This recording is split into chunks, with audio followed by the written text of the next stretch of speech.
Alors, très concrètement, comment vous procédez pour pouvoir mettre ces offres, pour pouvoir mettre en œuvre ce levier pour générer, pour faire en sorte que vos clients parlent de vous. Évitez le coup par coup. Le premier conseil que je peux vous donner, c'est surtout d'éviter le coup par coup. C'est-à-dire que quand vous faites des offres au coup par coup, ce qui se passe, c'est que vos clients, en fait, vont sentir que vous n'êtes pas professionnel.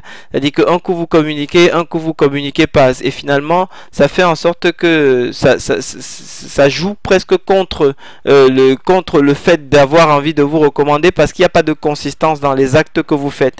Alors, c'est pas très perceptible, mais quelque part, sachez que les clients, ils sont sensibles. Si vous faites des offres, par exemple, à fond pendant un mois et puis ensuite pendant 6 mois, vous faites rien, puis ensuite vous ressortez du bois, vous faites 3 offres dans le mois, ce côté saccadé va certainement ennuyer vos clients.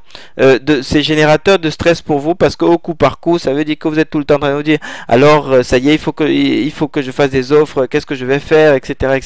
J'ai pas d'idée, machin, puis ensuite vous bousculez. Donc c'est pas dans cet état d'esprit que vous devez faire des offres. Et puis c'est surtout générateur de reflux pour vos clients parce que comme on l'expliquait tout à l'heure, lorsque vous avez une approche qui est saccadée par rapport à vos clients, eh bien ces derniers ont l'impression que enfin ils ne s'habituent pas à un rythme de communication et finalement ils ont tendance à se désinscrire, à demander de ne plus recevoir des offres et donc finalement parce que un coup vous avez envoyé trop d'offres, puis vous avez arrêté toutes les offres, donc vous les avez habitués à ne plus recevoir de messages et puis vous revenez avec beaucoup d'offres. Donc tout ça c'est pas très positif et ça ne laisse pas la meilleure impression pour que vos clients aient envie de parler, aient envie de recommander votre commerce. Ensuite, n'improvisez pas.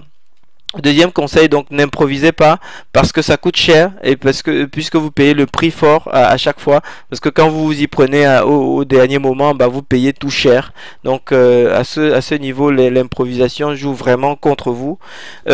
C'est source d'erreur parce que vous n'avez pas le temps de réfléchir, vous n'avez pas le temps de bien cadrer votre offre, vous n'avez pas le temps de poser les choses et d'y mettre et de mettre tous les ingrédients pour que votre offre séduise vos clients et qu'ils soient contents de recevoir vos messages. Et puis surtout vous vous sentez amateur et puis vous perdez confiance en vous, c'est à dire que vous vous sentez bien que vous naviguez à vue, que c'est pas très professionnel, etc. Et ça risque de vous décourager finalement pour dans l'idée de faire ces offres. Donc surtout n'improvisez pas. Et donc au contraire, ce que vous devez faire, c'est véritablement mettre en place un véritable calendrier marketing. Alors qu'est-ce que ça veut dire? Qu'est-ce qu'on entend par un calendrier marketing?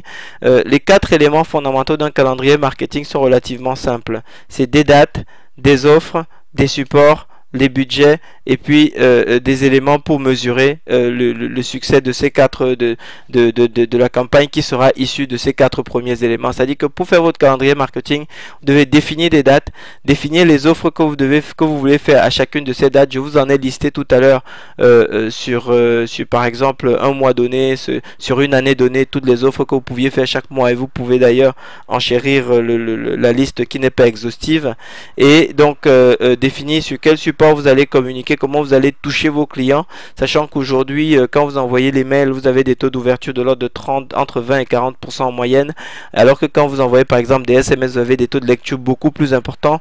Mais attention, sur chaque support, il y a une façon de calibrer les offres et puis surtout, vous n'envoyez pas toutes les offres tout le temps, toute l'année à tous les clients de la même façon. Les clients qui ont une fréquence de visite élevée chez vous sont peut-être plus disposés à recevoir des offres extrêmement fréquentes par rapport aux clients qui viennent chez vous de façon occasionnelle.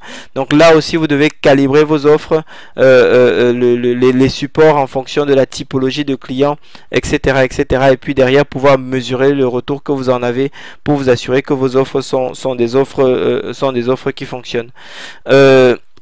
Les bénéfices de cette approche, eh bien, c'est que vous pilotez votre entreprise en toute sérénité, vous êtes présent en permanence dans l'esprit de vos clients et puis surtout, vous ne ratez aucune occasion de faire du chiffre d'affaires. C'est-à-dire qu'à chaque fois à chaque moment clé de la vie de vos clients, vous êtes présent, donc vous faites du chiffre d'affaires et vraiment, vous ne ratez aucune occasion.